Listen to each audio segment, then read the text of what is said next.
और मेरे घर के बगल में यहीं पर एक आज़ाद चौक से बहादुरगंज आने वाली नगर पंचायत आने वाली बीच में एक छोटा सा पुल होना है। और हमारे माननीय विधायक जी आज लगातार उसका 4 साल से ज़्यादा हो चुका है, अब कुछ ही वक्त बचा है उनके पास, तो एक छोटा सा पुल नहीं कर पाए और बोलते हैं हम ये किए वो किए। विधानसभा के सदस्य हैं, आप तो आवाज़ कौन उठाएगा? क्रेडिट लेने के लिए जहाँ तक बात है तो मैं क्रेडिट उस आदमी को भी देना चाहता हूँ जो चाय की दुकान में, पान की दुकान में बैठ करके इस बात को आवाज़ उठाया और नेताओं को जगाने का काम किया है कि निशंदरा पुल बनना चाहिए। तो मैं क्रेडिट देने की जब बात आएगी तो मैं उन आदमी को भी अपने इलाके का क्रेडिट दूंगा जो कि असली क्रेडिट अगर जाता है तो हमारे आदरणीय मुख्यमंत्री नीतीश कुमार जी को, हमारे किशनगंज के नेता मास्टर मुजाहिद साहब को, जो हर कुछ मन से हम नहीं कहेंगे। नीतीश कुमार जी तो पटना से चल करके आया, आप कहिएगा कि उसको क्यों क्रेडिट दे? आज के दिन में अगर यहाँ पर हमारा एमपी होता तो मैं सोचता हूँ कि मटियारी का पुल भी कल होता। दावे के साथ कहता हूँ अगर मास्टर मुजाहिद साहब यहाँ से चुनाव जीतते तो अब तक अलीगढ़ का पैसा हमको मिल गया होता, अलीगढ़ का काम शुरू हो गया होता। आप कहना कि भाजपा को रोकने के लिए हम किशनगंज के लोग ही क्यों जिम्मेदारी ले? काबा किस मुंह से जाओगे गालिब, शर्म मगर तुम्हें नहीं आती। विपक्ष एमपी हमारा ज़्यादातर यहाँ विपक्ष में रहा और मौलाना असरार साहब तब चुनाव जीते, 4 बार हारने के बाद 5वीं बार जब चुनाव जीते तो सरकार में रहे तो अलीगढ़ के लिए उन्होंने ही बात उठाई। निशंदरा असुरा कुजादमन के पास हुआ, माननीय विधायक जी चुनी मारी काहे नहीं करवाए? अगर आपके अंदर इतना कैपेसिटी है करना है विरोध। अंजार साहब, एक बात तो है कि वो एजुकेटेड आदमी है, अच्छे लोग हैं, उनके चंद इर्द गिर्द वो उनकी टीम हो सकता है गलत हो, लेकिन वो आदमी अच्छा है और उसको जो कन्विंस कर देता है इधर उधर से तो उसको कुछ बदनाम करके रखे, नहीं तो वो आदमी को आप तौसीफ साहब के साथ तुलना नहीं कर सकते हैं, उससे तो बेहतर काम हुआ है भाई। अस्सलाम वालेकुम, आदाब, मैं रियाज रही और आप सभी का स्वागत है आपका अपना चैनल अपना गांव में। इन दिनों बिहार में अभी नीतीश कुमार जी का प्रगति यात्रा चल रहा है और इसी के तहत कल वो किशनगंज आए थे और कई घोषणाएं किए हैं। निशंदरा पुल, महानंदा में पुल और बहुत सारे योजनाओं का घोषणा किए हैं जो कि यहाँ पे बहुत दिनों से लंबित पड़े हुए थे। और सबसे बड़ी बात यह है कि निशंदरा पुल का कल से जो घोषणा हुआ है तो सोशल मीडिया में समझिए तो आंधी आ गया है क्रेडिट लेने वालों का। कोई बोला कि मेरा नेता 2019 से मेहनत कर रहा है, कोई बोल रहे हैं कि जो वर्तमान है उसको क्रेडिट जाता है। तो वहीं पे जदयू के लोगों का कहना है कि पूर्व विधायक जी का मेहनत रही जिसका फल मिला है। आज हमारे साथ हमारे ख़ास मेहमान हैं एहतसाम अंजुम साहब, उनसे बात करेंगे क्या कुछ हुआ कल और ये जो क्रेडिट खेला जा रहा है। पहले खाड़ी रसीली घाट में क्रेडिट का मामला चला विधायक और एमपी के बीच में, और अब असुरा घाट में ये चल रहा है। सर, सबसे पहले आपका स्वागत है। बहुत बहुत शुक्रिया आपका चैनल अपना गांव का और आपके व्यूअर्स का कि आप मेरे घर पर आए।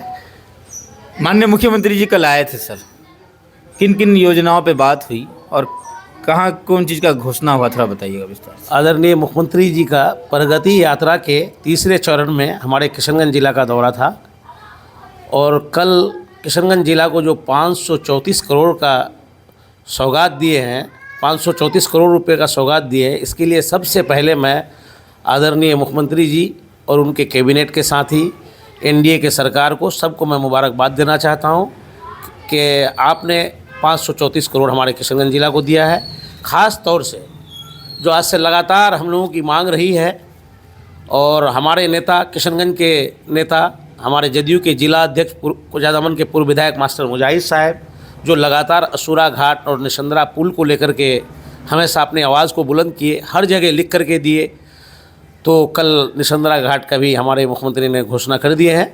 अब उसका टेंडर में जाएगा, प्रक्रिया उसका शुरू होगा, काम शुरू होगा। तो ये एक ऐतिहासिक काम हुआ है।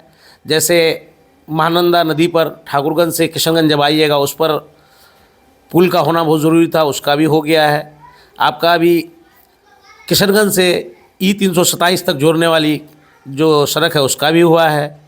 आपका यहाँ लौचा में पावर ग्रिड, कल ही मैंने आदरणीय मुख्यमंत्री जी को लौचा ग्रिड और कई अपने 7 मांगों को लेकर के, जिसका अभी एक कॉपी मेरे पास है जो मैं अभी डीएम साहब के नाम पर लिख के रखा हूँ। उसमें से मैंने लौचा ग्रिड को लिखा था कि पावर स्टेशन वहाँ दिया जाए। बहुत परेशानी रहती है गर्मियों के दिनों में लौचा, महेशवतना, निशंदरा इधर के लोगों का।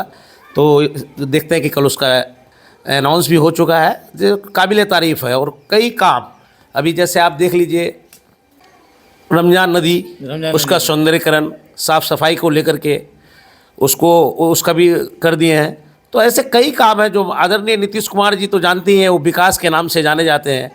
और हमारे यहाँ के लोग अक्सर यही कहते हैं कि नीतीश कुमार तो बहुत अच्छा है, और लेकिन भाजपा की वजह से हम लोग वोट नहीं देते हैं। तो इस बात को कहीं ना कहीं यहाँ के लोगों को एक बार फिर सोचने की ज़रूरत है, गौर करने की ज़रूरत है।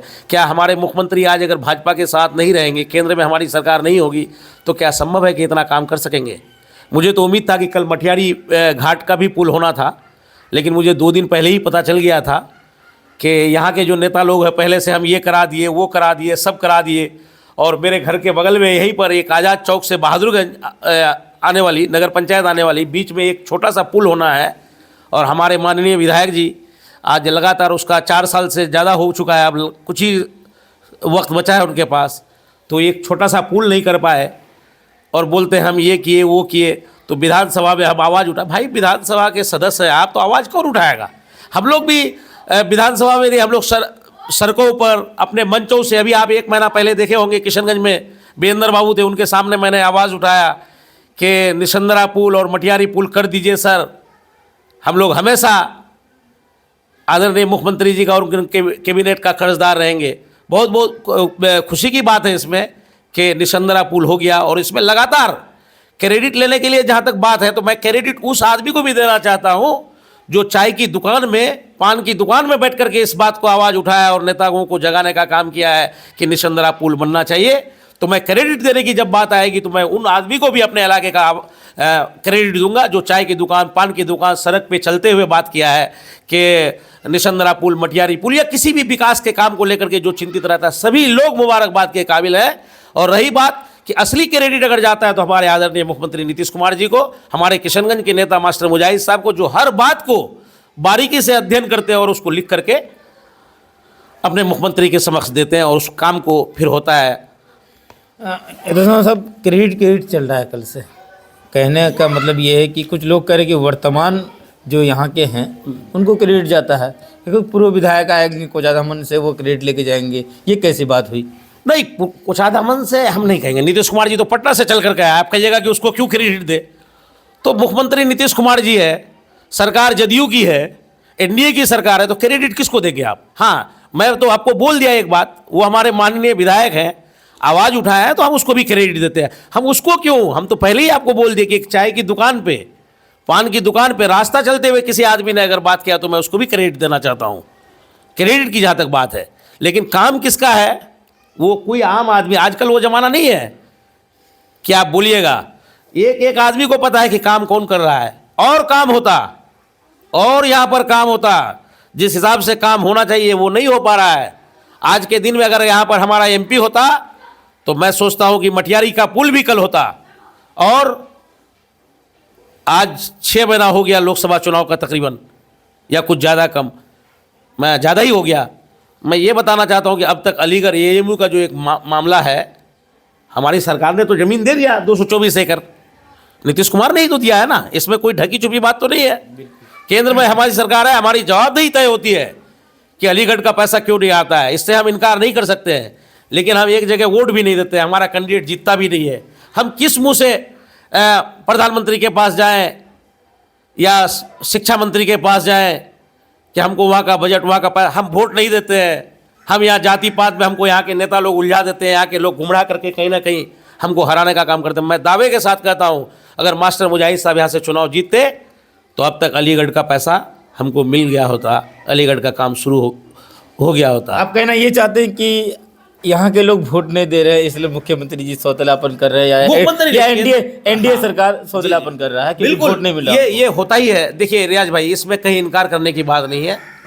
आप कोई एआईएम में है, कोई कांग्रेस में है, कोई जनता दल में है, कोई जेडीयू में है, कोई बीजेपी में, सारे लोग हमारे लोग हैं। हम लोग एक समाज में रहते हैं, एक साथ उठते बैठते हैं, हमारा खान पान, रहन सहन सब एक ही तरीके का है। लेकिन ये बात जग जाहिर है कि एक जगह पंचायत का चुनाव होता है, 4-5 मुखिया का उम्मीदवार होता है, उसमें कोई एक जीतता है, बाकी लोग हारता है।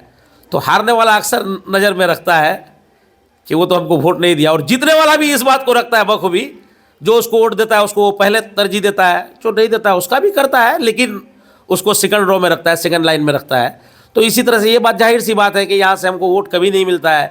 एनडीए के साथ जब जब हम लोग चुनाव लड़े हैं कभी हमको यहाँ सीट नहीं मिला है, और ख़ास करके ये सीट आज अगर मिल जाता तो हम सोचते हैं कि हमारे यहाँ का एमपी जो होता वो केंद्रीय मंत्री होता और काम होना ही होना था। और सबसे ज़्यादा दुख तब होता है कि भाजपा को रोकने के लिए हम किशनगंज के लोग ही क्यों जिम्मेदारी लें।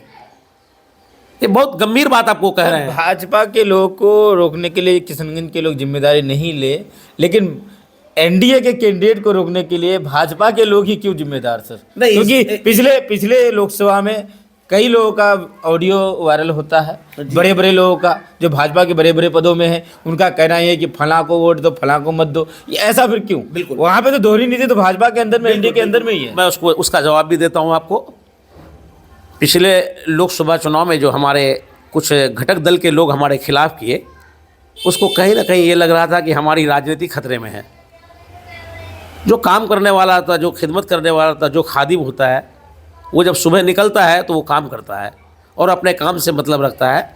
लेकिन मैं जहाँ तक बताता हूँ कि मुझे आज 3.5 लाख तकरीबन वोट मिला, उसमें 2-2.5 लाख तो हमारा हिंदू भाइयों का ही वोट था, इसलिए हम उसको कभी बदनाम नहीं कर सकते। वो हमको एक मुश्त वोट दिए। हमारे मुस्लिम भाई जहाँ 1-1.25 लाख वोट देना था, वहाँ हमको 80-90 हज़ार या 1 लाख मिला। लेकिन मेरा कहने का मतलब है कि आज मुजाहिद साहब के यहाँ चले जाइए, सुबह सुबह आप जाइएगा, आप जाते भी हैं, सैकड़ों के तादाद में लोग वहाँ रहते हैं।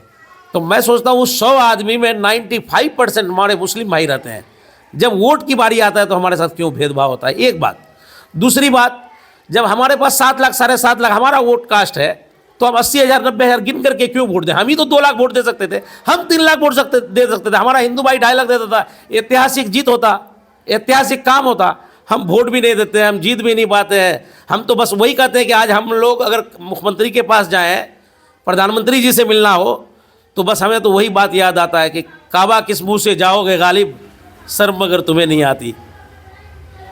तो बस यही बात है कि हम तो यहाँ वोट भी नहीं पाते हैं, क्योंकि जवाबदेही तो हम लोगों की तय होती है कि भाई आप लोग वोट काहे नहीं आपको मिला। वह तो नेता की बदनामी होती है, वोट क्यों नहीं मिला। जबकि यहाँ पर हमारे विरोधी दल उलझा करके, लोगों को गुमराह करके, उस समय जात पात में बांट करके फिर वो कामयाब हो जाता है। 5 साल के लिए यहाँ का आदमी का वही रोना और नेता का अलग रोना कि हम तो सरकार में नहीं है, हम विपक्ष में हैं। तो इस चीज़ को हमारे यहाँ की जनता को बहुत अपने दिल पर हाथ रख करके सोचना पड़ेगा। जब कल राजद की हुकूमत हुआ करती थी, तो आप इलाके में मदरसा के बहुत सारे उस्ताद मिलेंगे, आपको उनके घर पर जाइए और उनसे बात कीजिए। रियाज भाई, ये आप लोगों की जिम्मेदारी तय होती है कि आप उनसे बात कीजिए। तब मदरसा के टीचरों का क्या हाल था, उनको तनख्वाह कितनी मिलती थी और तनख्वाह कितने दिनों पर मिलती थी। एक एक बात पर गौर करने की ज़रूरत। तब बिजली आती थी तो खबर बनती थी कि आज दिन में बिजली देखा गया था, और अब अगर बिजली चली जाए 10 मिनट के लिए, तो मैं सोचता हूँ 50% लोगों के हाथ में बिजली विभाग का एसडीओ और जेई का नंबर है, और फ़ोन घटघटाना शुरू करता है कि बिजली नहीं है, क्या दिक्कत है। तो वहाँ से खबर मिलती है आधा घंटा में बिजली दे रहे हैं, या जो भी समस्या हो। तो लोग जागरूक हो चुके हैं, ऐसा नहीं है। मैं चाहता हूँ कि इस बात को अपने दिल पर यहाँ के लोगों को हाथ रख कर के सोचने की ज़रूरत है।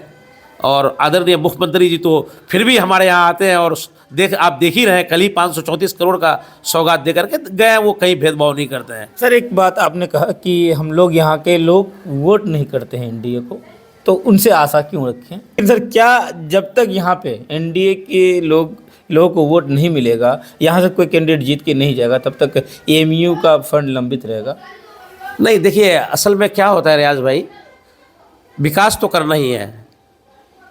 ये नहीं है कि सब जगह से आप ही का कैंडिडेट जीत जाए, सरकार में आप ही हैं, ये मुमकिन नहीं है।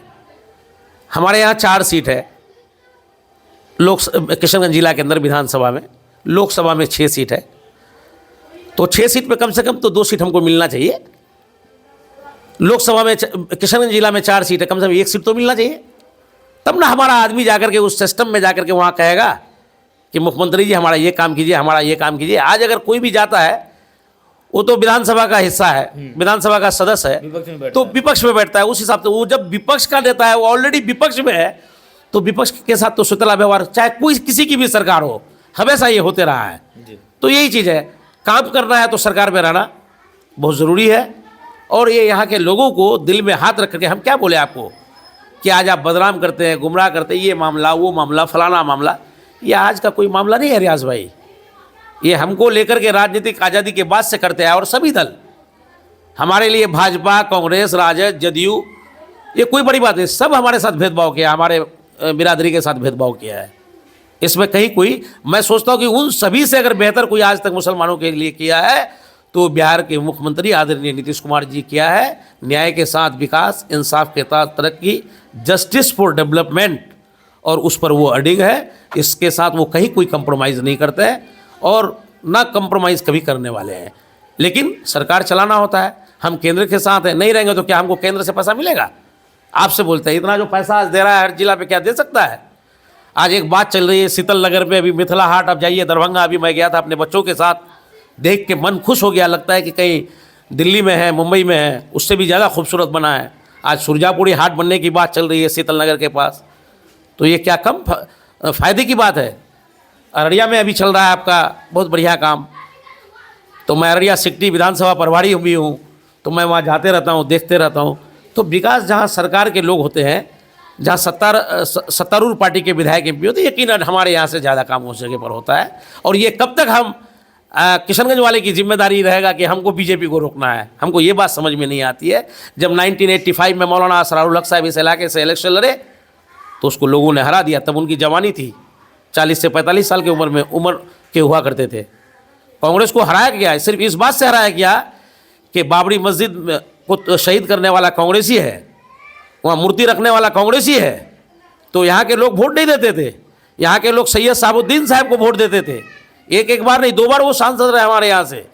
लेकिन अब नया लोग जब भूल गए तो राष्ट्रीय जनता दल, राष्ट्रीय जनता नहीं, जनता दल, चक्का छाप, जनता दल चक्का छाप, लालटेन छाप नहीं, चक्का छाप, बीपी सिंह की पार्टी, तो उस टाइम में वोट देते थे। तो यहाँ के लोग हमेशा मतलब यही समझ लीजिए कि हम लोग विपक्ष, एमपी हमारा ज़्यादातर यहाँ विपक्ष में रहा। और मौलाना असरार साहब तब चुनाव जीते, 4 बार हारने के बाद 5वीं बार जब चुनाव जीते तो सरकार में रहे, तो अलीगढ़ के लिए उन्होंने ही बात उठाई।